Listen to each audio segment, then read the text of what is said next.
Good evening, everybody, and welcome to this evening's webinar about moving online. Thank you to everyone for coming. We're really excited to have our presenter here with us tonight, Lindsay Clandfield. Lindsay's written over 15 books in English language teaching, ranging from course books like New English File and Global to books for teachers, such as Interaction Online and Teaching Online. He also knows a thing or two about teaching online through experience. He's taught courses on teaching online and e-moderation for about 18 years with Oxford TEFL and the Consultants E.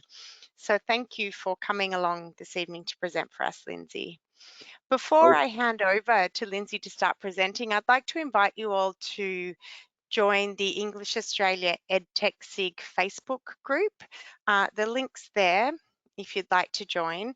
And I think this is a really great space for us to all start discussing our teaching online and to get some conversations going about advice and tips. And this has already started in the group. So again, I just wanted to reinforce that invitation to everybody. So, Lindsay, I'll hand over to you now and make you the presenter. okay. All right. Hello. Let me just turn on my webcam. And all right, just getting everything started here. First of all, let's just make sure you can see me. Sophie, am I on now? Can you see me? Yep, I can see your webcam and we're just waiting to view your screen. Okay. All right. And my screen, let's view the screen here. Can you see that now? Yes. And now I'm going to go full screen and you can see that now. Yes? Perfect. Okay, all right. Well, hello, everybody. Greetings. My name is Lindsay Clandfield, and greetings from Spain, from a locked down Spain due to the coronavirus. I am in my home here and have been like this for 5 days. We're on day 5 of an initial 2-week lockdown, but they say it'll go longer. So curiously, lots of people teachers who once things got to this point thought, okay, well, I'll be able to work from home, I'll have more time, have found exactly the opposite. I, for example, feel that I'm like 10 times more busy now, and other teachers are feeling the same thing, partly because it's been now a week and a half that all schools in the country and universities have closed, all private schools as well. In fact, almost everything is closed except for groceries and pharmacies and so on. But for our purposes, I don't want to get in a big kind of scary story about all the stuff other stuff that's going on. We get enough of that on the news. For our purposes, we're going to be talking about moving online. And I put in brackets in a hurry because that's what started happening. Many people have had to move online in a real hurry. And this is slowly happening everywhere else. If for some reason this doesn't happen for you, or if you already do some teaching online, hopefully you'll get some ideas here anyway. I'm pitching this one for people both who have some experience teaching online and for people who have no experience teaching online. But I am pitching it also at assuming that all of you are able to get online and do something like open email or open a Google Docs, or indeed join a webinar like what you are doing now. So the first thing that I'd like to, in this session, we'll be doing 2 sessions. I'm doing another one next week. But in this session, I'd like to talk about kind of starting off points of what you can do if you've been suddenly asked to teach online. Your classes have been canceled, where you can set that up, different options and advantages. What are some of the first things that you can do with a class that you haven't had online that suddenly does have to be online in a way? General tips from teachers that have gone through this already and are going through this, and what teachers are doing in places like Italy. I've been in touch with many teachers in Italy. I've talked to teachers in China before, and obviously what's happening now in Spain. I'll go through some fun activities that you can do in an online classroom.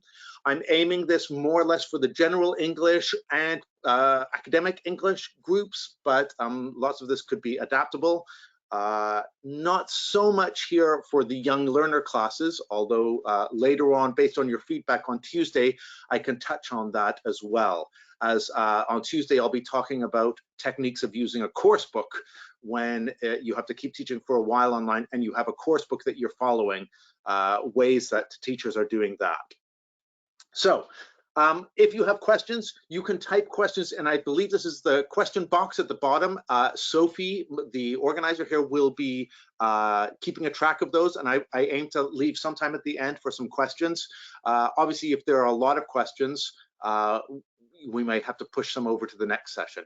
We're already at 300 people here in this room, just shy of 300, so I won't be able to answer all questions. And I won't be doing activities with you so much because doing activities with a small group compared to doing activities with a group of 300 is a different thing. So I'll be explaining some activities to you, okay? And also, we are using a tool called GoToWebinar, whereas I'm aware, and Sophie in English Australia is aware, that many of you may be being asked to use something like Zoom, which seems to be the preferred choice for educators, or things like Blackboard Collaborate, or indeed things like Google.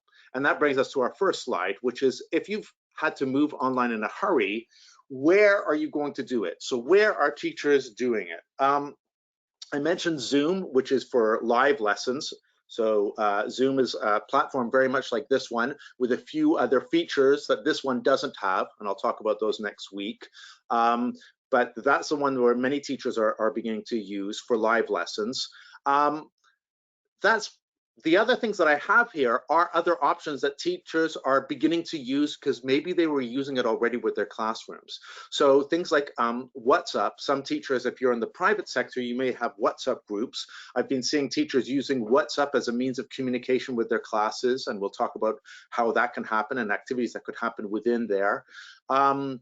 Things like Dropbox, shared document services like Dropbox and Google Docs. My son has one teacher who is using exclusively a single Google Doc to continue delivering the class. That's a very kind of simple option. We'll talk about that as well. Many of you, if you're working in an academic environment, may already have a Moodle. You may have a Moodle at your university or your school. And if that's the case, many of you, if it's like other countries around the world, probably haven't used the Moodle for much more than maybe an announcement or a repository for documents. So maybe that would start getting more use. The green icon there is Google Classroom, with the green icon with the yellow border. That's Google Classroom. Lots of teachers are beginning to use that as well. And then Canvas, which is another learning management system. So these are just some of the popular choices. You may have others that you are using that I'm not aware of, but these kind of cover the sorts of things that people are doing. So within those things, what are the options? I made a scale here from like the most simple or basic to the higher and more complex type things. So like the first thing, for example, is if this happens, if you're suddenly going online, is like an email or using a social media group. When I said a social media group, that could be if you have a WhatsApp group, if there's a Facebook group for your class, if there's a Instagram page for your school, or a any other kind of social media thing. Teachers you can start off just using that. So using those to assign things and get students to post work there, and so on and so forth.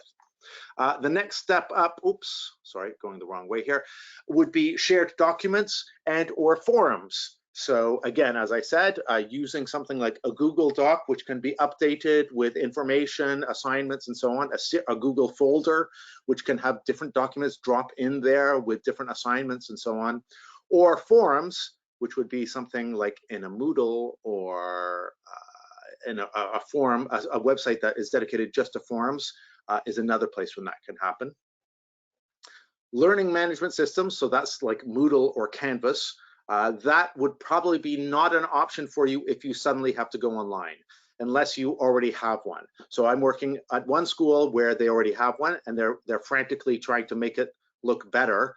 But if you were suddenly teaching a school that doesn't have one, I would say skip setting up a Moodle at short notice. You need a server. It takes time to get it up and running. Unless you're working with someone who really knows how to do it, I'd say the learning management system is a longer term option. And then live lessons is also something that is relatively easy to set up if you have the account for Zoom. I was just talking to Sophie, who said Zoom is a bit flooded right now. Then it's hard to get sort of set up with a kind of professional account. There may be other webinar services that you can use, but be aware that this is where everybody is trying to go. And I'll come back to this later, but the other thing about live lessons is that's what started in Italy. People all started doing Zoom and live lessons until it put a real strain on local networks. So you can't have the video on for everybody. So they begin by turning the video cameras off, but then the strain is such that even the audio gets jagged and so on and so forth. So sometimes, I put this as a ladder, sometimes you go right down to the bottom of the ladder again when the live lessons aren't always working because of so much demand, and you're back to shared documents, forums, social media groups, and so on. However, where possible, I will also be talking about live lessons as an option. Okay, first things first. You've been asked to teach online. You've been asked to set up a group online. What are the first things that we should do? One thing that lots of teachers have talked about, and students and parents have talked about as well, if you're teaching younger ones or university students, is the reassurance and importance of kind of making sure everyone's informed. So that would mean starting off by, and if you haven't had to do this yet, begin preparing this, your clear, detailed instruction document on how the online classes will work. I'll give you an example of something that I've written. Bear in mind now that you're going to be dealing with all ranges of technical expertise.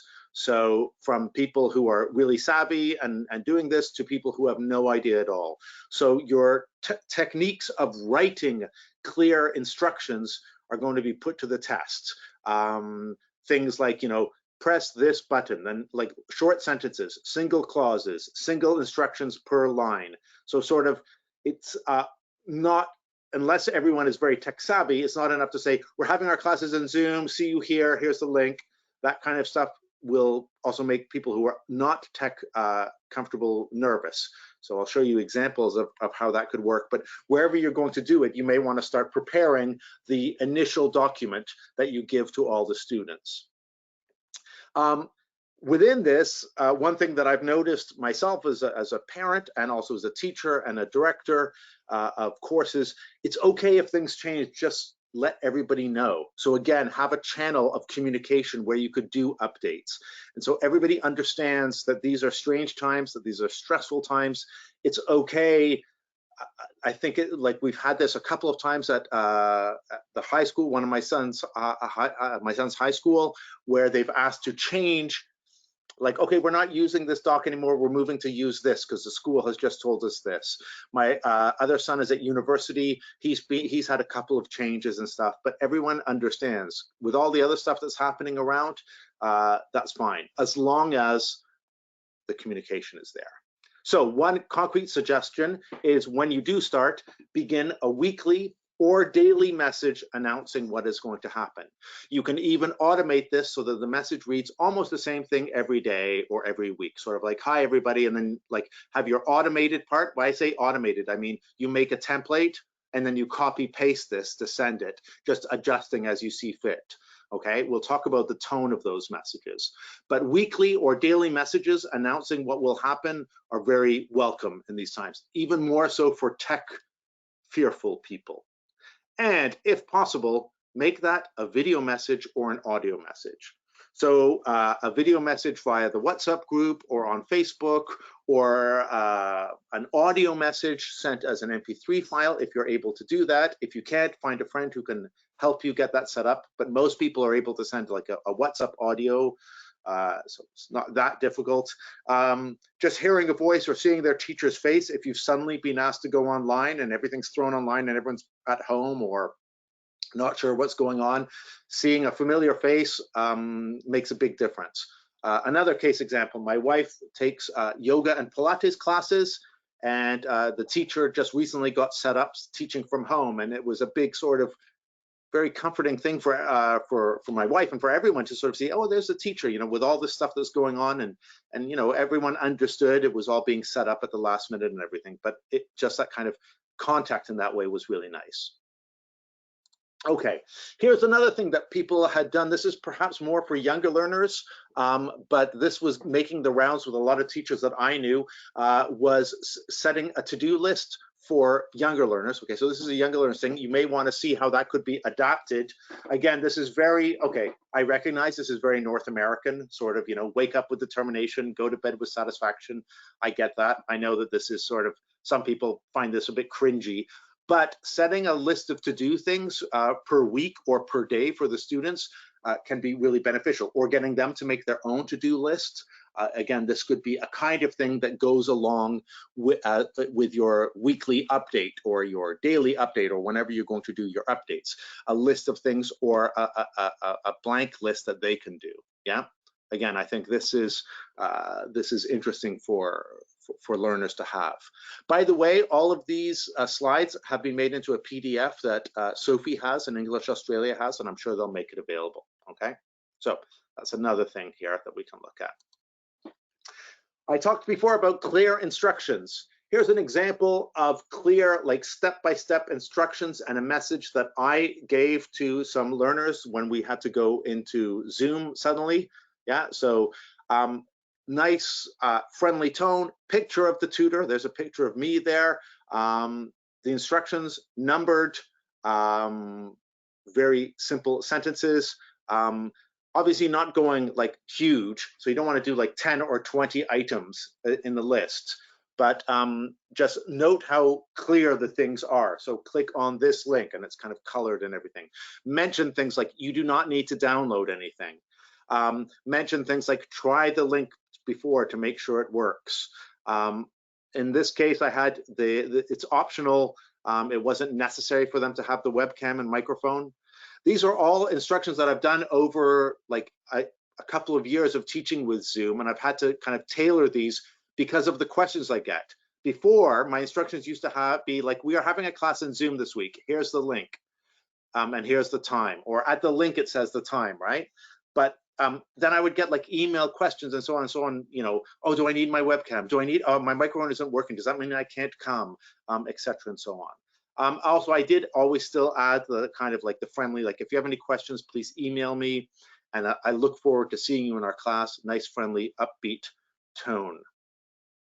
Okay, I realized, by the way, that in the session I'm giving you, we're using this GoToWebinar platform, which doesn't allow me to see your questions appearing live. If you were teaching with Zoom, you would see the questions appearing live. And if I was doing that here, I would be responding differently to show that like I can hear what you're saying. However, I will be addressing some of your questions at the end, or maybe, Sophie, I might do some sort of halfway through if some things have come up, if there have been a lot, okay? All right, so clear instructions for these sort of messages as you're all getting started and so on. Other things for starting off, other pointers that I've been gathering from teachers in Spain and Italy and my own experience. If you are using a forum or using a thing where you're writing to people and they're writing things back, use names where as much as possible. I find this in all online courses, especially with forums. It makes such a huge difference if the teacher mentions you by name. It's very easy for students when they're suddenly thrown into an online thing to think that they're invisible, like to think they've made a contribution and it hasn't been acknowledged. This is especially at the beginning. So at the beginning, to make sure that everyone feels okay in it, you know, using names and responding and encouraging their efforts. Again, this is if you've suddenly had to move online and it's the first time everyone's going into a forum, or everyone has to post on a Google Doc, or everyone has to mail something. Public encouragement will go quite a long way, yes? Whereas if it's not really just enough to kind of go in and pick up the work and thank them individually, for it to be successful, it's good to have that kind of public encouragement of what the learners have done when they've done something online. It's the same for live lessons as well. If you get them to type things into the chat box, I refer to people by name saying, excellent, that's exactly what I wanted. Okay, good answer, so and so and so forth. Yeah. In terms, this is advice I used to give for for courses that had forums and stuff before we were in the current crisis, but it was about participation. One thing I noticed over 15 years of teaching online and using forums and things is that the earlier and more I participated as a tutor, the better feedback I got from students. So, and even if I stopped participating as things kind of got going. So if I had discussion forums and I participated quite a bit at the beginning and I named students and I said, thanks, within a couple of weeks, I was able to say, for this discussion, I'm not going to participate so much. I would like you to speak more to each other and so on. And I was able to pull back from that. And at the end, in the evaluations I got, there was always a part of evaluating the tutor. It was remarkable how many people said Lindsay was always there, ready to answer the questions. Where the awful truth was that I wasn't always there, especially nearer the end. I was letting them get on with it, and I wasn't checking in as much as I had before, as I had at the beginning. But that early flood of me participating has the effect. It also had the opposite effect with a colleague of mine who I told this. He started participating later, but at his beginning couple of weeks, he hadn't really said much. And even though later on he came on to participate, the students had that kind of feeling that he was never there. Even though he said, but I'm reading it every day, they didn't feel he was there. And they also consequently evaluated him by saying, tutor was hardly ever there, even though he was. But so it's the visible participation. It doesn't have to be all the time, tons of participation. It's that early stage where it really makes a difference. Finally, adding personal touches and enthusiasm to the messages is always helpful. So again, that's a bit like your own personal style as a person. People find they have to develop your online teaching style to reflect you better, and it takes people a while to do that. I'm quite comfortable now talking to the screen and not reading anything that you're saying. I'm sort of just assuming that you're all saying, wow, great ideas. But it's taken a while to get used to that. It takes everybody a while to get used to that. And in terms of sending messages and stuff like that, any kind of enthusiasm that you can send and convey, I think is often helpful, especially when you've all had to do this suddenly. All right, another thing at the beginning, once we've set all that stuff, the encouragement, participation, everything, setting the rules. In your opening email or whatever, set expectations on how often you will respond and when. This has been something that anyone who has taught online will recognize as a problem over the years. It's gotten shorter and shorter. When I first started teaching online in the early 2000s, we said the tutor will respond within a week. Now we're down to 24 hours, and in some courses I teach it's like within 12 hours. And many people expect that even sooner. You set the expectation. So if you say, for example, I will respond to things within 24 hours or 48 hours, or whatever your school, to talk to your school about what the expectations will be.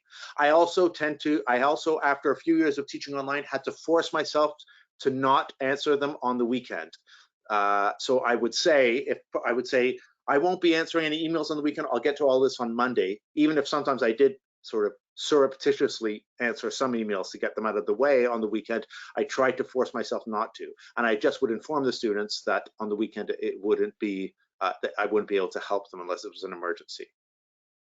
In a similar way, set the rules with your students. So tell them what you expect of them. Make that quite clear. You need to complete this. You need to complete the work by X date. You need to participate 3 times. You need to write 4 sentences. You need to respond to or check this, every day, every week, whatever. And finally, if you are using forums or shared spaces, an activity you could do is to establish netiquette rules together. If you don't have time, you may want to just take some netiquette rules yourself and set them out. If you do have time, it's good to do this together.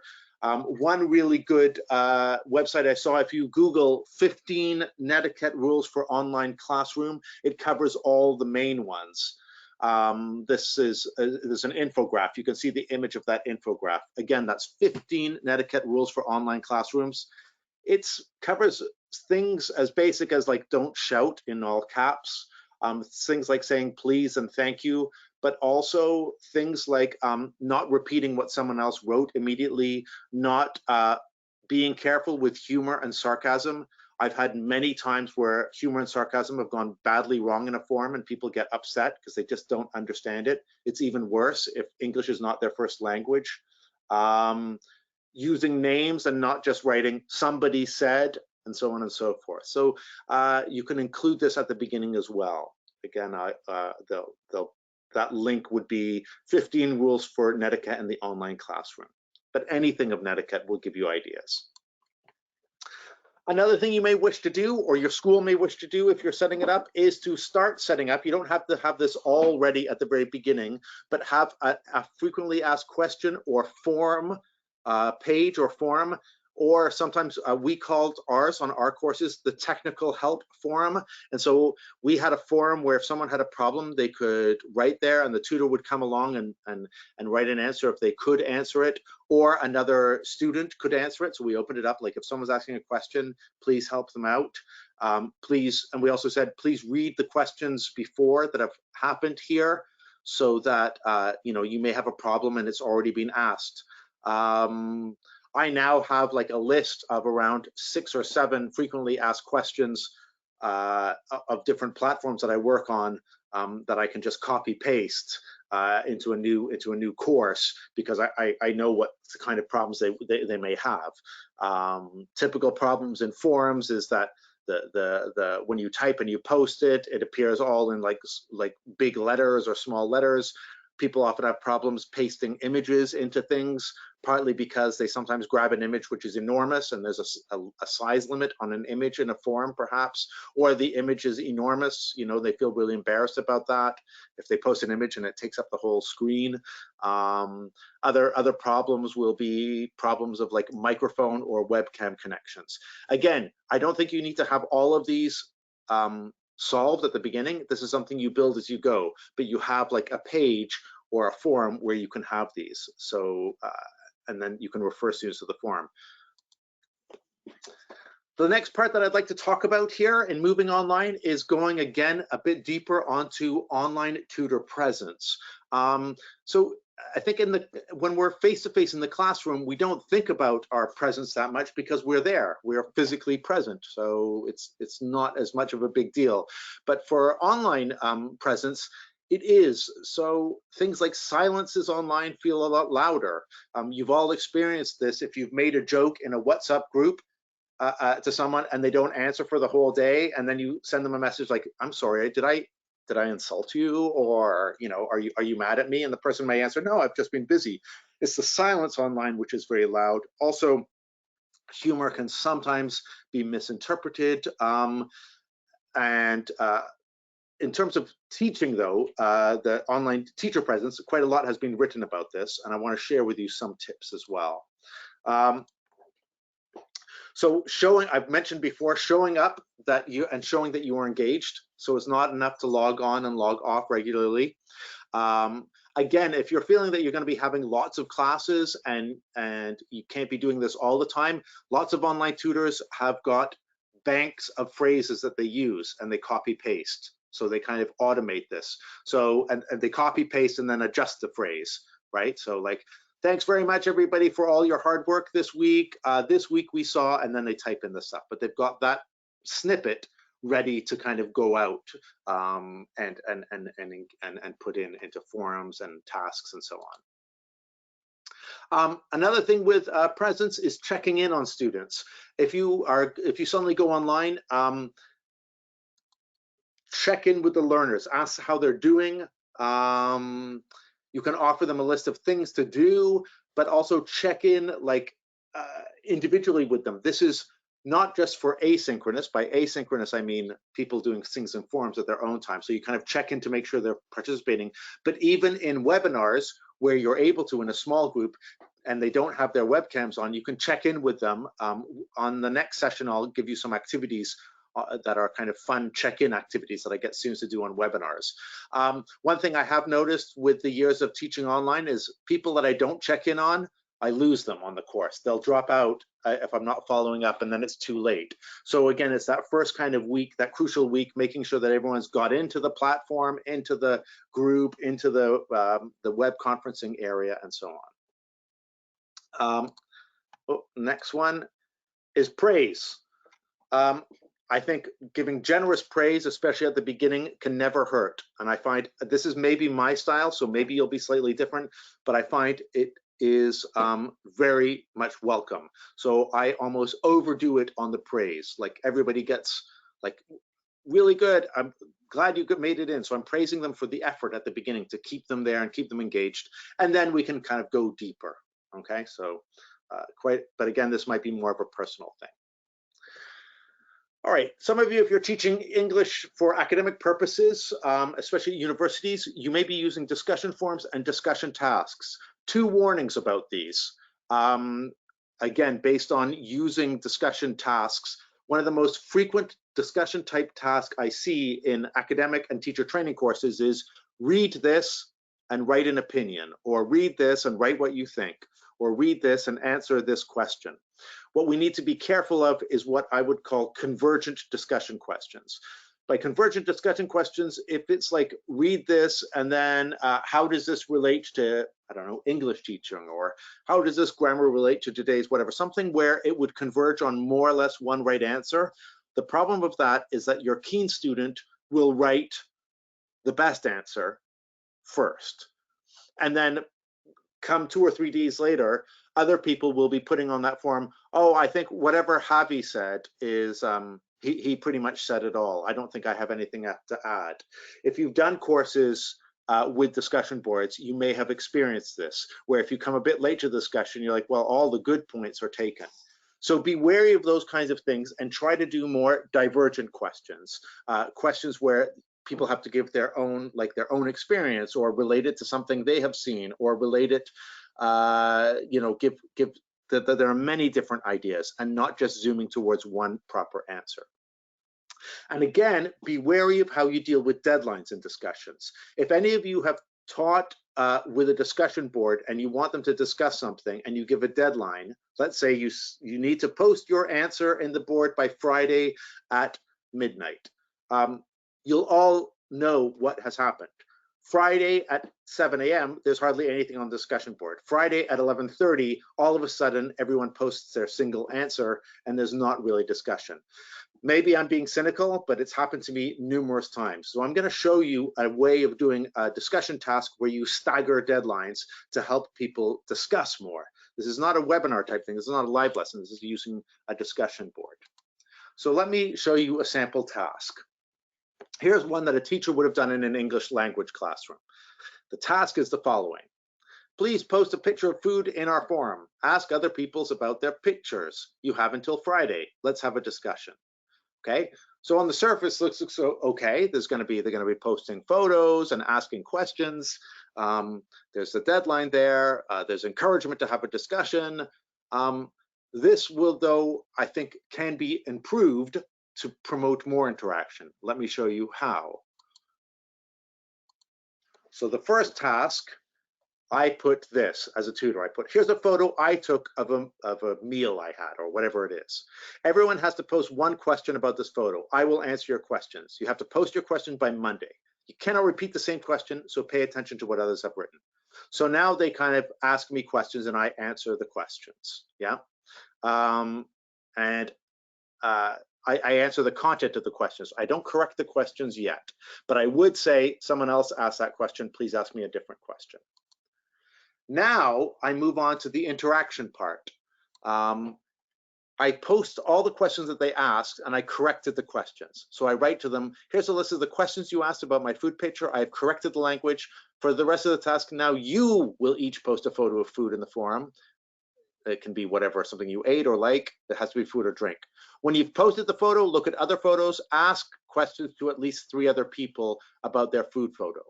Use the questions above to help you. If someone asks about your photo, post an answer. You have until Friday to do this. Good luck. So what we've done now is I'll explain to you how this has been redone now and why it's working better. For this task, we've given specific subtasks. So instead of just have a discussion, there's more like ask me questions, then ask other people questions, then do this. So there's more, we've broken it down into subtasks. I gave an example. So I gave a demonstration of it myself by answering their questions. I gave support, which was their questions that they sent. I then corrected them. So I supported them language-wise in that way.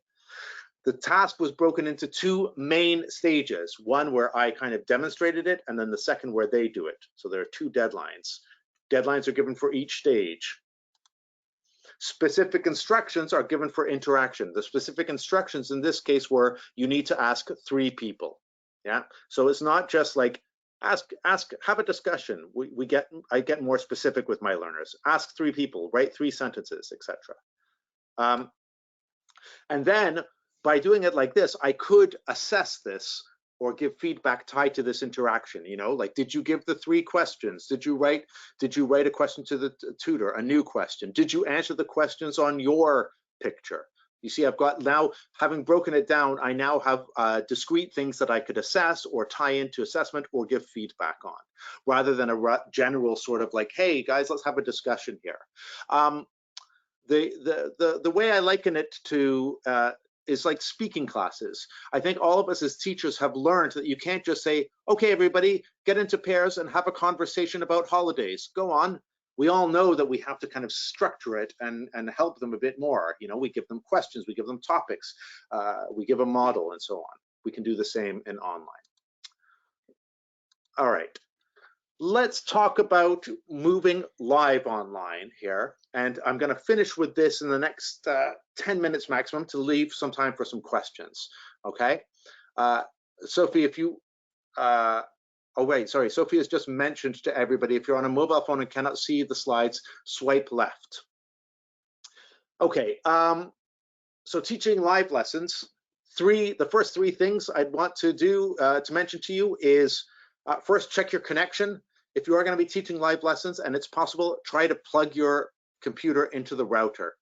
The plugged in connection will work better, especially if you're doing a live video lesson. I'm plugged into a router right now, and I've given strict instruction to my sons, who are also locked in the house with me, not to play Fortnite or any other streaming thing. So they just need to hold off for an hour.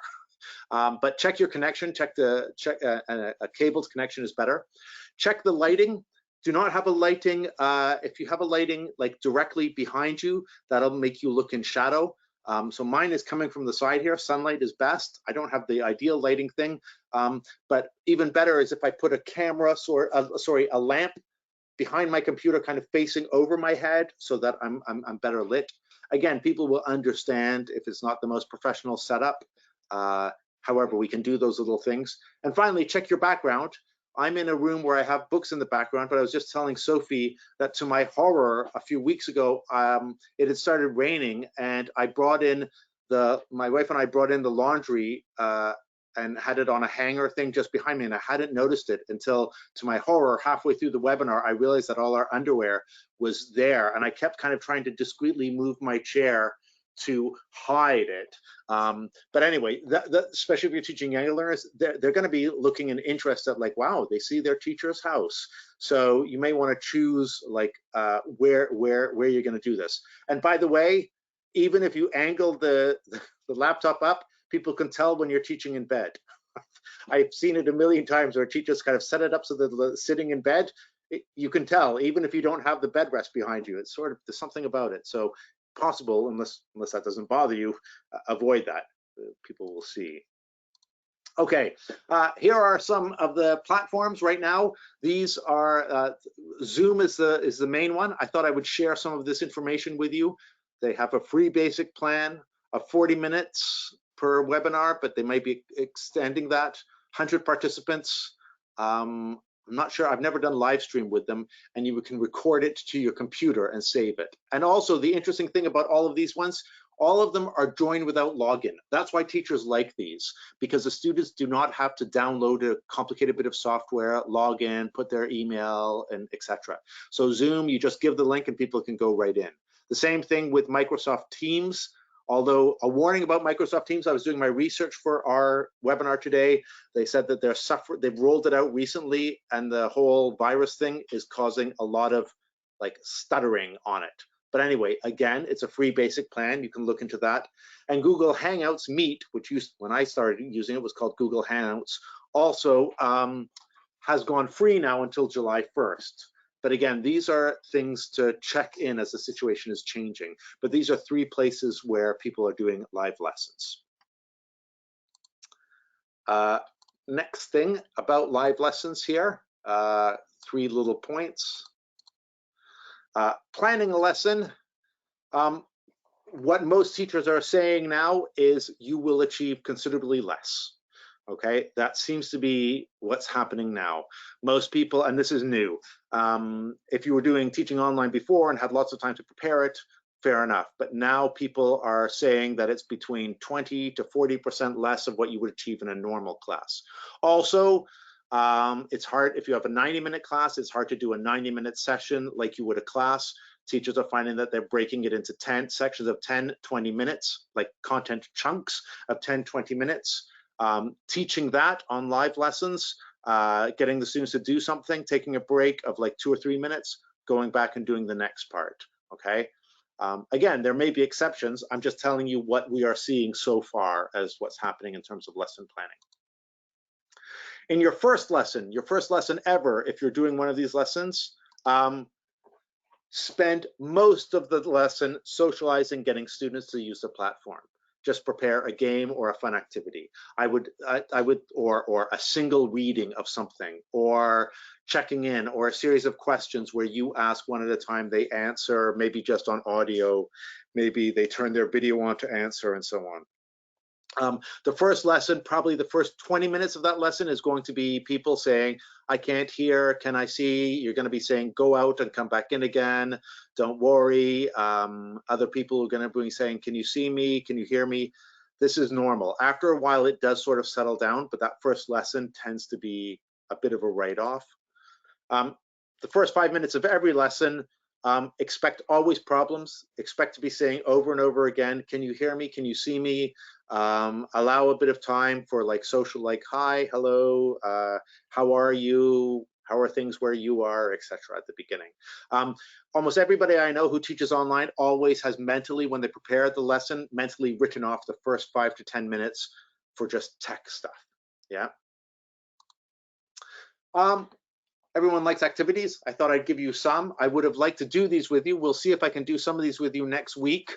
But here are some fun, warmer activities you can do in a live lesson that work really well. These activities usually require only one person to be on the webcam. Everyone else can participate with the chat. I would do it with you now, but I can't see your chat, so I'll explain them to you. One fun activity is called Think of Three. So make a list of categories, and then you say to the students at the beginning of the lesson, okay, everybody, I'm going to say think of 3, and I'll tell you a category. You need to type those 3 things in the chat box, and you need to go as quickly as possible, but all on one line. So if I say think of 3 cities, you type 3 cities, for example, Sydney, Manila, Beijing, whatever, yeah? But then I usually make kind of like a whole bunch of fun different things. So I might say think of 3 irregular verbs. Okay, I know that's not fun. But then think of 3 think of 3 forms of transportation. But then I'll have things like think of 3 things you put on your feet. Think of 3 places you would like to go right now. Think of 3 things you want to do next year. So you can practice different structures. This is a very nice quick warm-up activity. Finish my sentence, I usually do at the end or in the middle. I say, I'm going to dictate part of a sentence. You need to type it into the chat box and write your own end of the sentence. So it might be something like, after class, I am going to, and then everyone writes the end of the sentence, what they're going to do. And then I respond to that. I'm like, oh, okay, Julia, you're going to do that. Oh, okay, Juan, you're going to do this. Lee, you're going to do that. Oh, interesting. Are you going to go there? And then do a bit of interaction on that.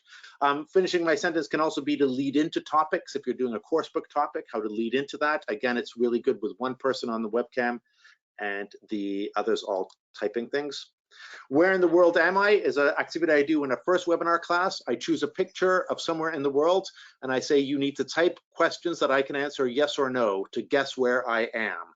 So like, are you in Asia? And I would say yes or no, but I correct their questions as they're asking the questions there. So there's a picture of a place in the world and they're trying to guess where I am. I say you have 25 questions and I keep track of them. So I say you need to read other people's questions. You can't just ask. You need to read what other people have written as well. And because if you repeat a question, I still count it. And you have a maximum of 20 questions to guess where I am. And then in another class, I may say, another student, it's your turn. Bring a photo and we'll upload the photo to show. And then everyone else will type their questions to guess where you are. Here's the answer is another one that I've used on forums, but you can use it in live sessions as well, where they need to have the internet open on another window on their browser. And I say, here's an answer. You need to make a question to go with the answer. So I would put something like Mount Everest. And so they might put, what's the highest mountain in the world? That's an easy one. But I could do other things, and they may need to look online to find information about it to ask the question. So I may say, take 5 minutes, turn your webcams off, go away, try to find something about this to ask a question where the answer would be whatever, Mount Everest, or the answer would be, I don't know, 2003. Yeah, so then they would go and look up 2003 and find something to make a question where the answer, like, so what year did, etc. Okay. And then show and answer is like a show and tell. I do this where the students have to do things. So we may have like at a break point in the class after a 20-minute section, I'll say, okay, we're gonna have a break. When we come back, Jenny, let's say Jenny or whoever, Maria, is going to show us something from her house and we have to make questions about it. So we have a break, everyone can go get water or whatever, and then Maria comes back. I say, Maria, go on your turn on your webcam, show us something, and now everyone type or ask if we have audio, if we're not under bandwidth stress, ask questions and you answer it. So it could be a souvenir, it could be a photo, it could be an object, it could be, I don't know, something special to them. So again, that's sort of like a little game that I play to dot through the content I'm giving. Other things when you're going online, one thing I've noticed, and I'm just pinching this from my son's school, setting up a study partner system. So assigning students into pairs and then assigning pair work speaking activities that they should try to do together during the week, and if possible, even record. If people are able to do that, saying, okay, I'd like you to do this questionnaire kind of thing with your partner and record it and send it to me. If you have lots of students, you may not wish to have them record it, but you may encourage them to do it or get them to assign them a different partner each week to work through tasks. So I would have on my Google Docs sheet, I'm like the partners for this week, and you need to do these tasks with your partner. Contact them via WhatsApp or via another way and do this task together, or email.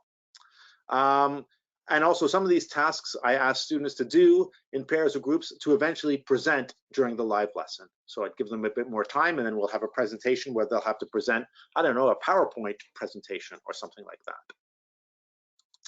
Okay, next session that we're coming to the end. I've got 10 minutes, which I'll ask if Sophie has some questions. The next session that we'll be looking at next week, we'll be looking at teaching live lessons and the course book. We'll look at what happens when bandwidth becomes a problem.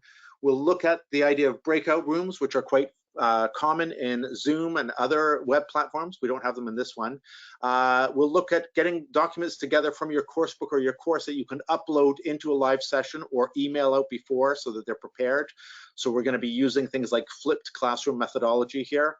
Options for recording the session and ways of doing a session where you record it and get it out, and ways of adapting course book lessons.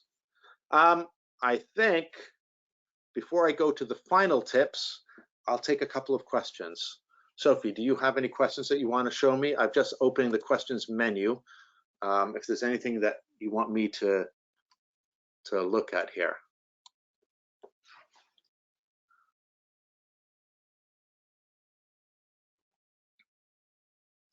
Okay, not seeing anything. That means that I will just keep going on if I don't get anything from you in a second, Sophie. Or maybe I'm just not able to see them. So we do have some questions, Lindsay. Okay, perfect. Did you want to give the final tips and then answer all Let's of the go through the questions at final the end? tips then. The final tips, and I'll Okay. take the questions at the end. Okay, so the final tips are, these are more, now these are like probably teaching online, but also teaching online during the coronavirus crisis. So the first thing about teaching online in live lessons is very tempting to stray into teaching grammar and vocabulary all the time. The thing is that these are two areas that learners can often get on their own online. You know, these are ones that are often automated. So it's best to focus more on communication and human contact. The reason I say people often stray into teaching grammar and vocabulary is if you're nervous to talking in front of a screen, you talk more than you usually need to, okay? So best to try to get a little bit of interaction going. Don't overload yourself with tools. It's going to be exploding in the ed tech sector right now, and ed tech social media. You're going to be seeing everywhere. Use this, oh, this is so good, etc. Don't overload yourself. Start small and build out. As I said, you could start even with a single Google Doc and start building out from there. If you feel you have to have everything set up and perfect, you're going to stress yourself out more than you need to. It's okay that things are going to change. I read this quote I really liked. Flexibility is part of good pedagogy. We are flexible and change things on the fly in lessons. Online doesn't have to be different. We're not running like a Spotify music streaming system or Netflix. We're teaching language with people, and things may have to change. So good teaching is good teaching, regardless of what we choose. I think we can all expect turbulence in these days, so we need to be patient with ourselves, the students. I really like this quote because I found it myself when I'm teaching, is like, as you get more comfortable, it will get better. You find that you will be teaching through the screen and not to the screen. At the beginning, it's normal. You'll feel like you're just teaching at a blank screen if you can't see them all, especially for bandwidth, but eventually that gets a bit better. And the final thing is just good luck. Those are places where you can find me, and I'll be back with you next Tuesday.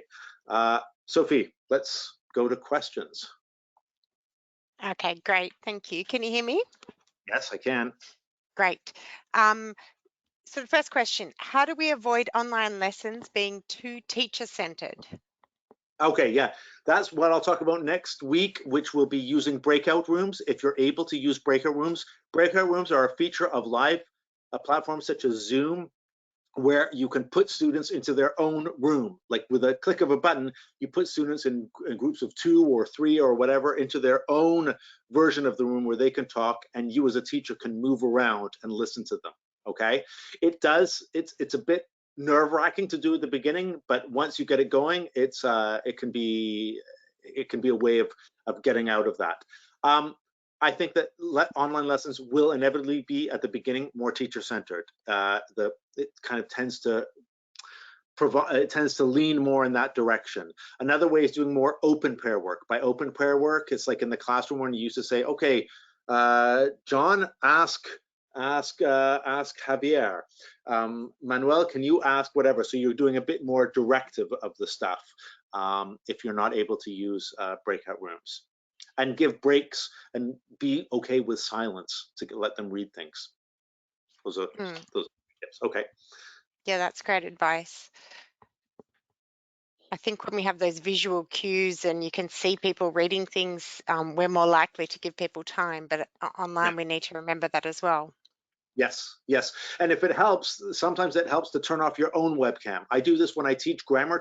I do a grammar course with teachers, and occasionally I'll say, okay, I'm going to show you a slide with a series of questions on it. I'm going to turn my webcam off, go get some water, read that for a moment, and then I just get up and walk away from the screen for a second. I end up drinking a lot of water in these sessions, but that forces me to sort of let them do something on their own. What is good for you? Yeah. Okay. Someone's asked if you have any specific advice on how to lead up to writing tasks, for example, in an EAP course. Leading up to writing tasks, like what you mean with like looking at models, studying the language, and setting all that up, I presume. I might look at that a bit more next week when we look at adapting course book tasks.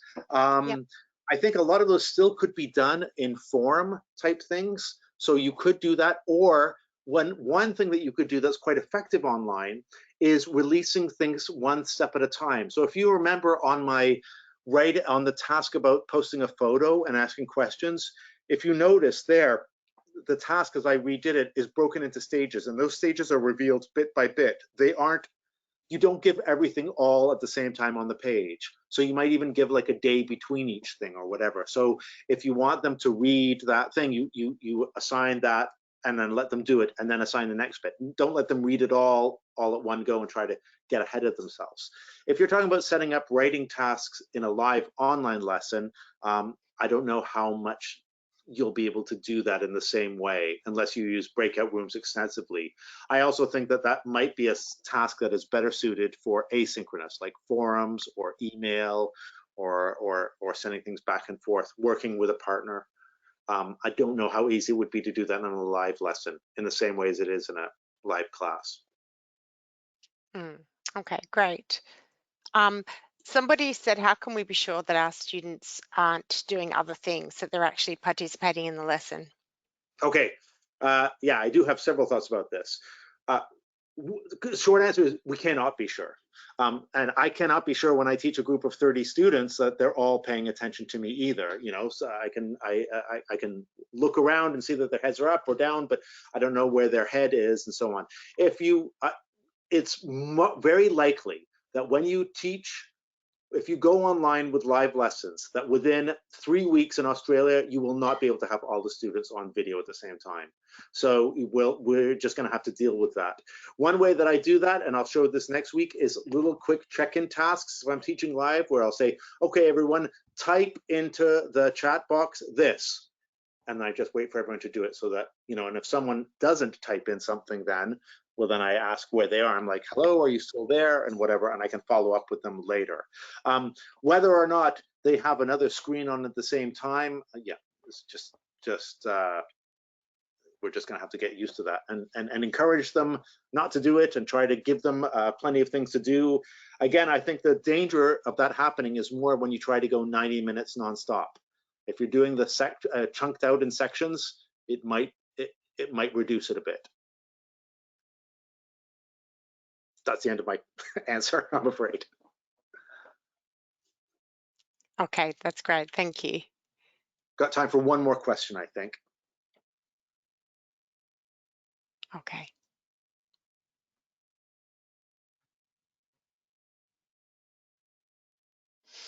So I guess, you know, summarizing a lot of the questions that have come through, people are asking your specific opinion about Google Hangouts, Adobe Connect, Which is better. Yeah. Okay. Microsoft Teams. So Yeah. you've Well, okay. spoken a little bit about Zoom, and Yeah. is that your preference? Yeah, my preference is Zoom. Adobe Connect, I really like as well. Adobe Connect is expensive, so I didn't mention it because I was trying to go for ones which are free. Adobe Connect, if you have it, I think that's great. It looks a bit old-fashioned. I think Google Classroom's work is very good as well. You do have to kind of buy into the whole Google ecosystem, and I know some people feel a bit yucky about that, but I guess you know, if needs must. But Google Classrooms works well. It's a bit of a learning curve. I found I've been experimenting with it a bit, and kind of setting it up is not as easy as I would have thought. And I think a lot of the things that I did in one Google Classroom, I thought I could have just done this on a shared Google Doc, you know, so I wasn't maybe using it to its full advantage. Again, what I'm looking at here is the quick, like having to go online quickly and in a rush. With other things being equal and being to set things up, we can talk about tools in a different way. But I'd say start with the things that you're most familiar with and you're most comfortable with and build out from there. And of all the web platforms, most people say that something like Zoom is the easiest and most comfortable to get started with. But other people would, like if you had a WhatsApp group, you can do WhatsApp video call, and like even with that. Again, I'm a bit reluctant to sort of really come down hard on on favor of one tool or another Mm. because of how things are changing in terms of bandwidth. So again, I know I've mentioned Zoom a lot because also, Sophie, you told me many teachers are using it, but now hearing what happened in Italy with Zoom and not being able to meet all the demand, I worry about sort of saying use this one instead of that one. If this was a general webinar on getting set up for online teaching for 2021, yes, we could talk about that, imagining that all things will be the same, but they won't. So. Okay, great. Well, Lindsay, thank you very much. We do have to finish there. Yep. Lindsay's mentioned a few times that we have another webinar scheduled for next Tuesday. And what I'll do is send you through the log of the questions that have come up during this session. And then I'm sure you'll be able to address some of them in the following session in what you have planned. Yes, I will. Actually, that's a very good point because I'm just making that session now. So if you send me those by the week, over the weekend, that means on Monday I can add some of those questions in. As I said, I'll be talking more about using course books, online ways of doing that in live online lessons. If people like the activity and the games type things, I might try to find a few more of those. Yeah. Okay, Okay. sure. So I'll send the comments and the questions through, and then you'll get a feel for what was happening behind the scenes here with All right. yeah. And I'm just going to go back to this page with me as presenter because Yep. there were a lot of questions that we haven't been able to address in this session, but I do invite you all to ask some of those questions in this Facebook group or continue this discussion in this Facebook group because I think a lot of very interesting things have come up, especially the whole bandwidth issue in Italy, I think is something that we probably haven't thought about quite enough in Australia yet. Yeah. Yeah. Yeah. Yeah, no, I mean the whole bandwidth thing is something interesting happening. Like we're seeing it on the news as well. So, for example, I think they released a figure on the news that in Spain, under normal traffic times, it was something like 360 gigabytes were getting used every minute, right, or something like that, or every second. But it had doubled. The amount of online traffic had doubled, and so they were already seeing the strain, and they were already recommending for people to not be streaming things. They were high because also all of a sudden high traffic time became all the time with everybody stuck at home. Netflix suddenly just went on. Everyone has all this streaming stuff and things like that, and especially schools. When schools started doing it, that was also complicated. Absolutely. Another bit of advice, I suppose, sounds really scary to say, from the future, because we're a few weeks ahead of you in this pandemic, is if you are more than one teacher living in the house, you're going to have to work out ways of we're already, my wife's a teacher too, and we're having to share who gets to do a class when, and so on and so forth. So preparing for the eventuality if you have to be at home teaching from home, and there are more than one person working from that computer. Yeah, sort of trying to work out those eventualities before it's all of a sudden upon you. Yeah. Okay. Great advice. Everybody, Lindsay is based in Spain, so I'm not sure if you're Yes. aware of Yeah. that, but just giving Yeah. some Sorry, I context mentioned at around the those beginning. I'm comments. in Spain, and we're under lockdown here, so yeah, that's why I'm probably very conscious of all of these things. So this is happening on an ongoing basis. All right. Well, a lot of positive comments are coming through saying thank you, that people found this very useful. Somebody said a dose of Lindsay a day keeps the nerves away. So I think that's quite, Right. Yeah. hopefully this session's been very reassuring for a lot of people. And Good I think it stuff. has the casual And by kind of the way, relaxed.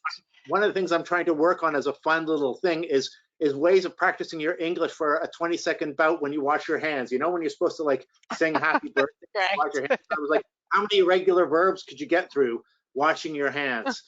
Always English teacher. I'll see if I can share some of these next week. We need to own that space. It's a good one. Exactly. All right, everybody. All right, Lindsay, thank you so much. We'll see you next week. And thanks to Stay everybody for safe. coming Don't along touch and the giving up your food. evenings. Wash your hands. Okay. Bye. Okay, bye.